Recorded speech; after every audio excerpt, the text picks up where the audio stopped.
Jackson Browne. Clyde Jackson Browne, born October 9, 1948, is an American musician, songwriter and political activist who has sold over 18 million albums in the United States. Emerging as a precocious teenage songwriter in mid-1960s Los Angeles, he had his first successes writing songs for others. Writing these days as a 16-year-old, the song became a minor hit for the German singer and Andy Warhol protege Nico in 1967.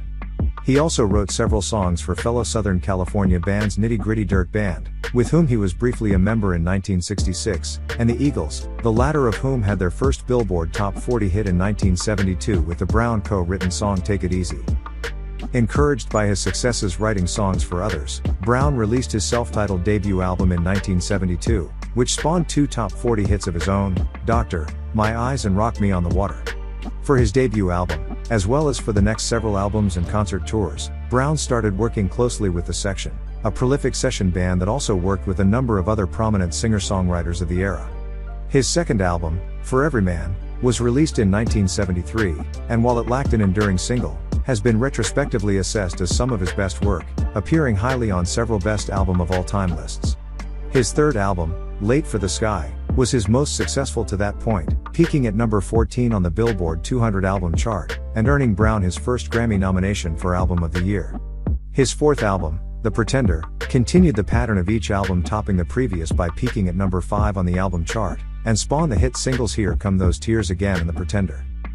It would be the 1977 album Running on Empty, however, that would be his signature work, peaking at number 3 on the album chart, and remaining there for over a year. Both a live album and a concept album, the songs on the album explore the themes of life as a touring musician, and the album was recorded both on stage, and in places touring musicians spend time when not playing, such as hotel rooms, backstage, and in one case on a moving tour bus. The album produced two top 40 singles, Running on Empty and The Loadout/Stay, and many of the other tracks became popular radio hits on the AOR format.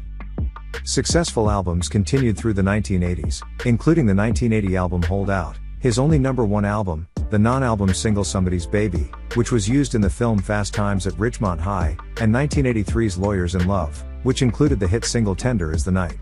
In 1986, he released Lives in the Balance, which had several radio hits and included the introspective In the Shape of a Heart, which was inspired by the suicide of his first wife a decade prior. His string of hit albums came to an end at that point, as his next several albums failed to produce a gold or platinum RIAA rating. He released 2 compilation albums, The Next Voice You Hear, The Best of Jackson Browne in 1997, and The Very Best of Jackson Browne, released in conjunction with his Rock and Roll Hall of Fame induction in 2004. His most recent studio album is 2021's Downhill from Everywhere, the follow-up to 2014's Standing in the Breach, which included the first fully realized version of his song The Birds of St. Mark's, a song he had written at age 18. In 2015, Rolling Stone ranked him as 37th in its list of the 100 greatest songwriters of all time. Early life. Browne was born October 9, 1948, in Heidelberg, Germany, where his father Clyde Jack Browne, an American serviceman, was stationed for his job assignment with the Stars and Stripes newspaper. Browne's mother, Beatrice Amanda, née Dahl, was a Minnesota native of Norwegian ancestry. Browne has 3 siblings, Roberta Berbia Browne, born in 1946 in Nuremberg, Germany, Edward Severin Browne, born in 1949 in Frankfurt, Germany, and his younger sister, Gracie Browne, born a number of years later. At the age of 3, Browne and his family moved to his grandfather's house, Abbey San Encino, in the Highland Park district of Los Angeles. In his teens, he began singing folk songs in local venues such as the Ash Grove and the Troubadour Club. He attended Sunny Hills High School in Fullerton, California, graduating in 1966.